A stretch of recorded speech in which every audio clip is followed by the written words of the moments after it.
Assalamualaikum warahmatullahi wabarakatuh. Kembali lagi di channel Bos Kicaplin bersama Rizky Jaya Teknik Servis Mesin Cuci, Kulkas, dan Water Heater. Lokasi di Blitar, Jawa Timur ya teman-teman.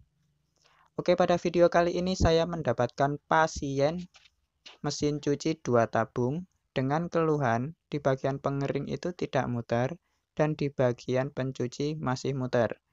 Langsung saja kita simak videonya. Kita langsung colokin saja, lalu kita cek di bagian pengering. Langsung kita puntir dulu, kita puntir bagaimana kondisinya. Nah, di sini saya puntir ada suara dengung ya teman-teman. Jadi pada mesin cuci 2 tabung itu di bagian pengering ada beberapa komponen pendukung agar dinamo itu berputar. Jadi yang pertama itu ada timer. Nah, door switch. Tapi untuk sistemnya itu cuman kayak gini doang. Jadi ketika pintu ditutup itu nyambung, kalau pintu dibuka dia ngelepas, seperti itu doang. Terus kapasitor itu ini kalau bagian spin itu 5 mikro biasanya.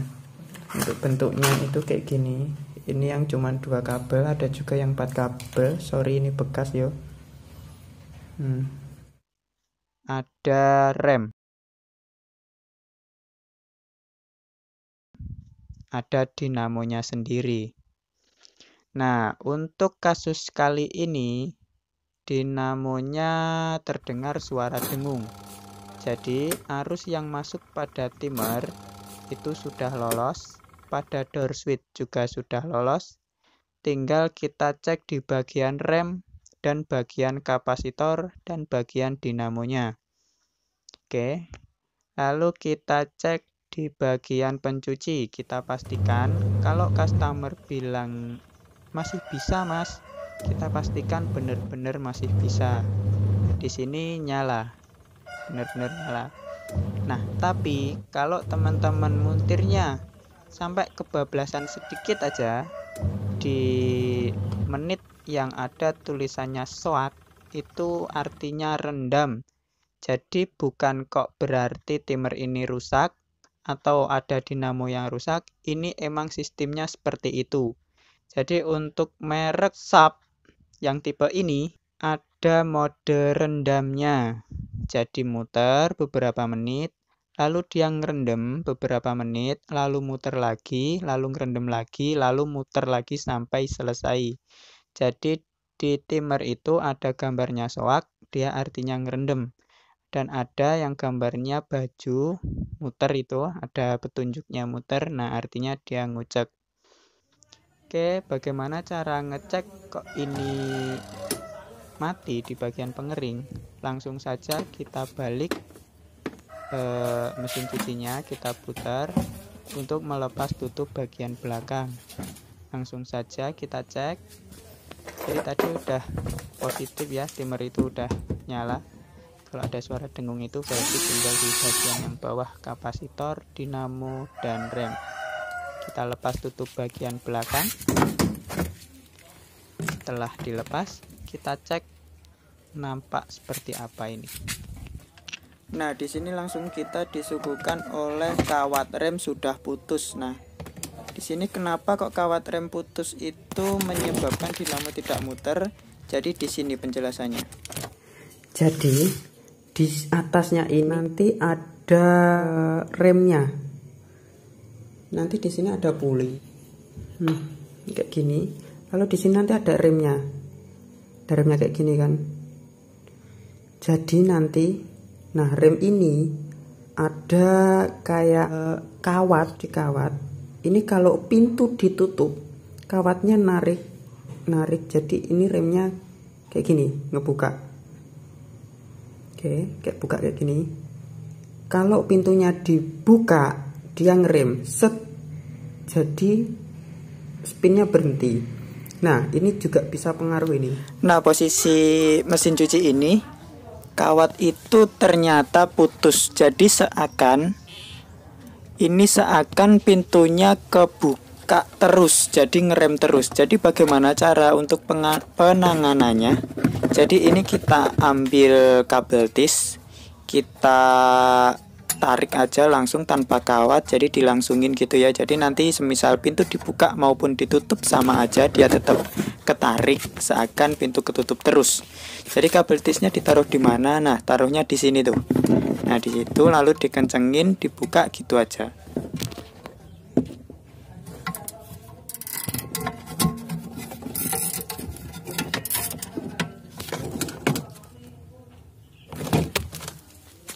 Nah, setelah kabel tis sudah kita kencengin, lalu kita coba colokin ke listrik.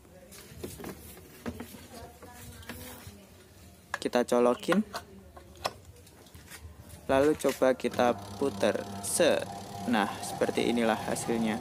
Jadi ini nanti pintu dibuka maupun ditutup, dia tetap muter ya.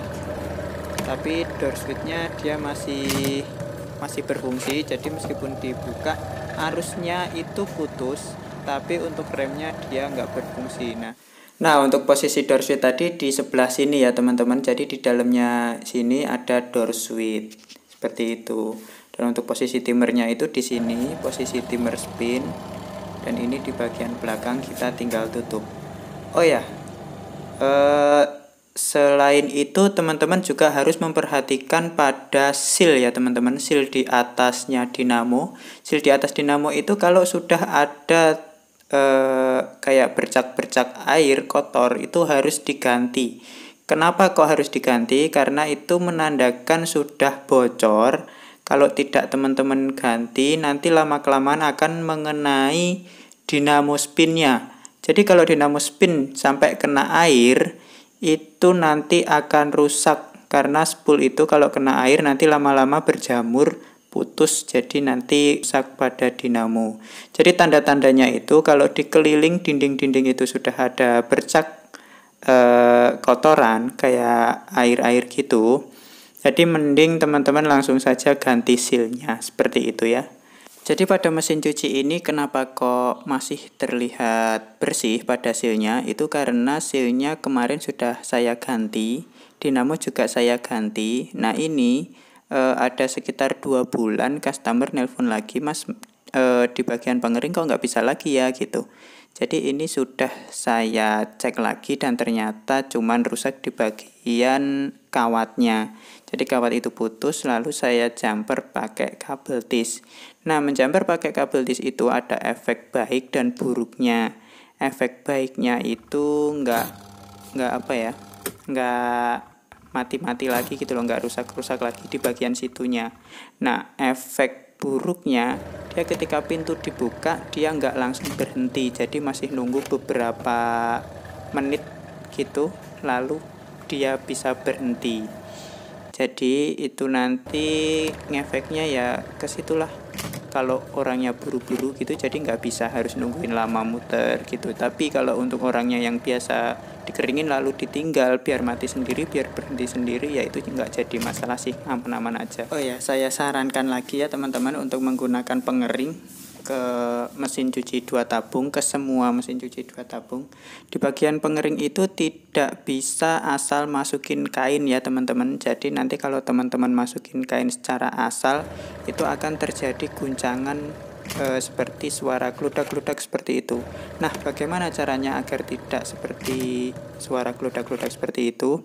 Jadi teman-teman itu kalau masukin kain jangan diperas dan jangan menggumpal. Kalau menggumpal nanti bikin tidak imbang lalu menimbulkan suara gludak-gludak. Jadi gimana caranya? Kalau teman-teman mau memerasnya ya nggak apa-apa diperas pakai tangan gitu, tapi nanti diadul-adul untuk masukinnya ya. Jadi jangan sampai pada kainnya itu masih menggumpal lalu teman-teman masukin ke mesin pengering. Nah, untuk berikutnya teman-teman yang belum atau sudah hilang tutup yang ini seperti ini. Tutup ini kalau sudah hilang teman-teman cara menanganinya jadi kayak kaos kaki, kayak celana dalam yang pakaian kecil-kecil itu saya sarankan ditaruh di bawah. Lalu ditumpuki seperti handuk atau pakaian yang besar-besar di atasnya. Kenapa demikian? Karena kalau pakaian kecil di atas dan tidak ada tutupnya, itu nanti akan loncat ke samping saringan pengering itu. Nanti akan mengganggu putaran pengering dan mengganggu saluran air pembuangannya. Oke, cukup sekian video dari saya. Semoga bermanfaat. Jangan lupa klik komen, subscribe, dan like. Terima kasih. Wassalamualaikum warahmatullahi wabarakatuh.